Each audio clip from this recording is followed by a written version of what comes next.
نهائيات كأس إفريقيا للمحليين المقامة بكينيا، تنزانيا، أوغندا 2024.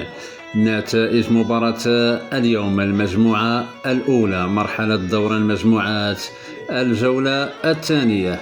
جمهورية الكونغو الديمقراطية تنتصر على زامبيا ب2-0.